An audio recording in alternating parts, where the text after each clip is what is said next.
Días, profesora y compañeras. Mi nombre es Laura Andrea Lucumí Mancilla, soy estudiante de octavo semestre de la Universidad del Quindío en la carrera Ciencias de la Información, la Documentación, la Bibliotecología y la Archivística. El día de hoy vamos a exponer los términos de la ética y la virtud. Muchas gracias. La ética de la virtud. Para Isabel Ascombi se deben prescindir de los conceptos de obligación y deber, y además en lugar de utilizar moralmente incorrecto, siempre deberíamos de utilizar géneros como embustero, impúdico e injusto. Pues la ética se considera como una obligación moral y un deber moral. Y normalmente estamos llenos de términos correctos o incorrectos que no le dan sentido a la moral. Es más, se convierte en un deber. La ética de la virtud y la ética de la acción correcta. Aristóteles se preguntó cuál es el bien del hombre y se respondió con estas simples palabras: una actividad del alma en conformidad con la virtud.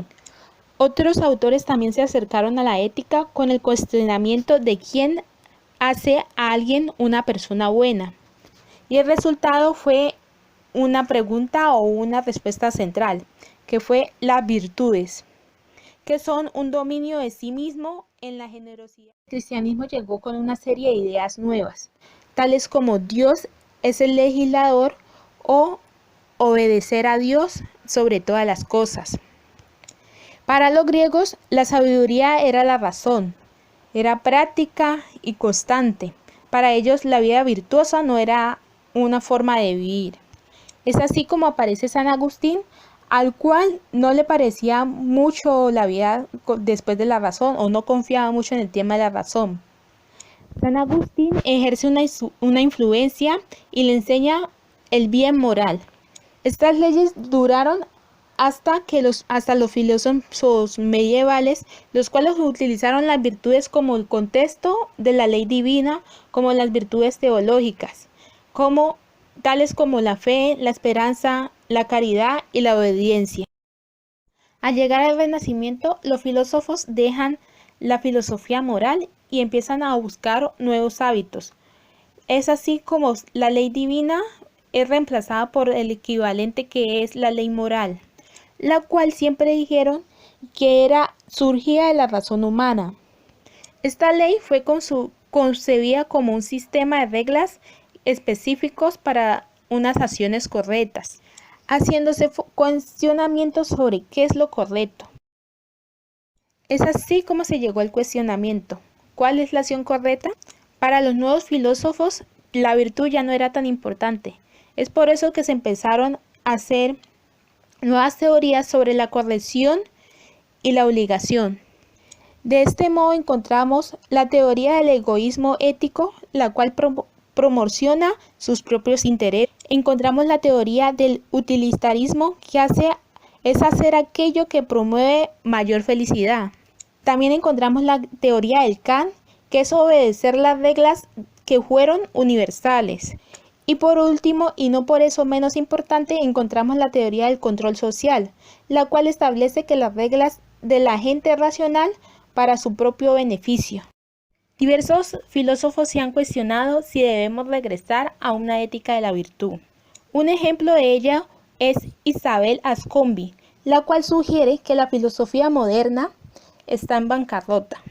Para ella, se debe volver a la ética de la virtud, debido a que la filosofía moderna descansa sobre conceptos incoherentes como la obligación, el deber y la corrección. Por este motivo, ella considera que debemos volver a la ética del enfoque Aristóteles, o mejor dicho, virtudes deberían volver a ocupar un lugar central en nuestras vidas. Tras el resultado de lo que dijo Ascombi, muchos filósofos volvieron a poner la filosofía moderna como un ojo del huracán y siendo una doctrina importante para nosotros. Pero aún así, la teoría comparada con otras teorías está un poco desarrollada, entonces se debería de estar más atento e implementar nuevas funciones para ello. Para iniciar las teorías de la virtud, debemos tener en claro muy en cuenta qué es la virtud. Para Aristóteles, una virtud es un rasgo de carácter manifestado en la acción habitual, o sea, lo habitual es lo importante. Para Picot, las virtudes y los vicios son cualidades a las cuales nos referimos cuando vamos a buscar la compañía de alguien o a evitar la misma. Según lo que dijo Picot, podemos concluir que las virtudes son un rasgo de carácter manifestado en una acción habitual que es bueno y que es malo que una persona tenga. De acuerdo con ello, se dice que las virtudes morales son virtudes que es bueno que todas las personas tengan. Aunque no sabemos cuáles son las virtudes que toda persona debería tener o cuáles son las mejores virtudes que cada persona debe tener, el texto nos relaciona diferentes virtudes que serían buenas que todos tuviéramos, tales como la benevolencia, el civismo, la compasión, escrupulosidad, ser comparativos, tener valor, ser corteses, ser confiables, tener equidad, ser simpáticos, tener generosidad, ser sinceros, ser laboriosos, tener justicia o practicar la justicia, ser leales, ser modernos, tener moderación, tener paciencia, tener prudencia, ser razonables, ser autodisciplinarios, tener tacto, ser amables, ser tolerantes, entre otros. Respecto con esas virtudes se puede decir que las virtudes es un término medio con respecto a dos vicios. Estos vicios son el exceso y la deficiencia. Si nosotros estamos entre esos dos vicios, tenemos una virtud. Para nosotros definir una virtud, debemos tener un registro de nuevos argumentos, los cuales surgen de la persona o el lugar donde estamos. No es fácil decir y describir un concepto sobre las virtudes que tenemos. Es así como el valor es el extremo entre cobardía y la temeridad. Para Peter Gent, el valor es lo que al final todos necesitamos y se necesita constantemente en el curso de la común de la vida. Para Aristóteles, la generosidad era el extremo medio entre la avaricia y el despilfarro, la cual, porque la generosidad es la disposición a gastar todos los recursos propios para ayudar a otros. Según la doctrina cristiana, esto está bien, pero ¿qué pasa cuando una persona de escasos recursos quiere tener generosidad con otra sabiendo que no puede ayudarla? ¿Qué pensaríamos nosotros? Que es una buena persona y que dan más las personas que no tienen que las que tienen, pero siempre va a haber ese punto medio. Así sucesivamente debemos buscar cuál es el punto medio de las virtudes o cómo llegar a una virtud, cuál sería el punto medio para llegar a ellas. Podemos seguir de aquí en adelante sobre todas las virtudes, pero el tiempo no nos da. Muchas gracias. El problema de la incompletud es que son las ideas impresionantes a favor del cuestionamiento que se genera de la teoría completa de la ética, pues nos da una comprensión del carácter moral. Otra segunda opción es que los filósofos morales modernos no han informado casi nada sobre esta teoría o sobre las teorías de la virtud o de las virtudes como tal. También se encuentran que algunos teóricos de la virtud han sometido que la ética de la virtud debe considerarse como una alternativa a otros tipos de la teoría o a otros tipos de ética. Y sería una teoría de la ética independiente y completa en sí misma, que podría llamarse la ética radical de la virtud. ¿Son las virtudes las mismas para todos? Se puede decir que las virtudes son diferentes dependiendo de la persona, de persona a otra o como tú lo veas. Dado que las personas tienen diferentes tipos de vidas, de personalidades, de desempeño, de roles sociales, y las cualidades también son diferentes, las cuales manifiestan cómo se puede intervenir o cómo funciona una virtud. Aún así, hay virtudes que son necesarias para todos en todos los tiempos y en todas las naciones, solo que la versión de cómo las tomemos o cómo se argumentan es diferente. Podemos decir que la ética de la virtud tiene algunas ventajas, tales como la motivación moral, las dudas acerca de la ideal de la imparcialidad, entre otras. La ética de la virtud es atractiva porque nos da una explicación natural y sugestiva a la motivación moral. Además, las otras virtudes o las otras teorías parecen ser diferentes a este sentido. Para las dudas acerca de la idea de la imparcialidad, esta parece un tema dominante en la filosofía moral moderna, pues se cree que todas las personas son moralmente iguales y que al decir qué hacer, debemos tratar los intereses de todos como igual de importantes. También se dice que la imparcialidad es la concepción mínima o es una parte de la concepción mínima de la moral, aunque se pone en duda como característica importante de la vida moderna.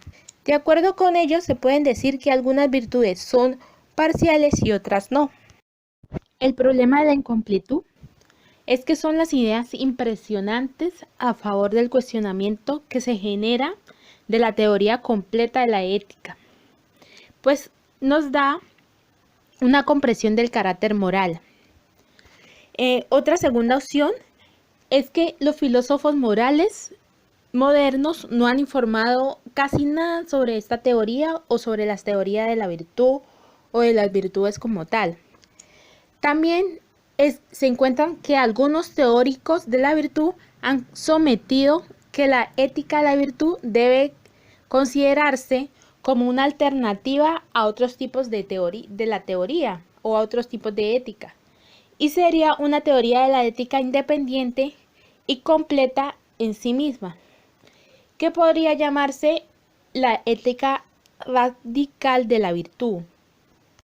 Siguiendo con el problema de la incompletud, podemos decir que el problema principal es la advertencia de actuar victoriosamente. Por sí misma no es de mucha ayuda, solo deja una pregunta, la cual es ¿cuál es la virtud que tiene prioridad para nosotros? Para resolver eso se necesitan diferentes guías más avanzadas sobre la teoría radical de la virtud o qué puede ofrecer esta para poder desarrollar estas dudas. Debido a que este problema apunta a una dificultad teórica más general que se enfoca radicalmente en la ética de la virtud. Y es que la ética radical de la virtud está comprometida con la idea de que cualquier buena razón se puede dar en favor de realizar una acción. Hay una virtud correspondiente que consiste en esta disposición y debemos aceptarla y actuar por esta razón de la mejor forma. Siguiendo con la teoría, podemos definir que los autores más importantes sobre el tema fueron Aristóteles, que define la virtud como la excelencia, Platón, el cual consideró que la virtud era del hombre y el hombre era la virtud, San Agustín, el cual fue un beato de Dios que gozaba de las bienaventuranzas tras la práctica de las virtudes, Elizabeth Ascombin, la cual presidió que sería de gran adelanto si en lugar de moderadamente incorrecto siempre diéramos un género embustero, empírico, injusto, pues consideraba que la filosofía moral moderna estaba en bancarrota.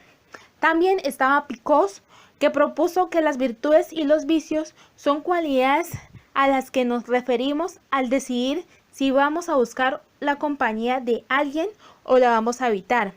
Y Peter Gell, esposo de Elizabeth, la cual consideró que la ética de Aristóteles ofrece una descripción del bien que es a la vez local y particular, colocándola y definida parcialmente por las características de la polis y no obstante también el cosmo universal. Un ejemplo de la ética de la virtud para mí sería el ejemplo ideal de la valentía, el cual es el punto medio entre la cobardía y la prudencia. Debido a que en la pandemia hemos visto que los médicos de todo el mundo se están enfrentando entre su labor y su querer. Están arriesgando su vida y quizás la vida de sus familiares para cumplir su labor con la humanidad. Todos los días son presas del miedo, de la desesperanza y de las diferentes dificultades que esta temible enfermedad nos están enfrentando. Por eso considero que ellos poseen la virtud de la valentía y seguirá siendo así. Muchas gracias. En conclusión, parece mejor ver a la teoría de la virtud como una parte de la teoría global de la ética, pues la forma de ver las virtudes puede ser muy variada y además es un complemento perfecto para la realización de la vida como persona. La ética tiene diferentes formas de percibir las cosas y estas son los complementos que describen la perfección de la vida o de la ética de una persona. Muchas gracias.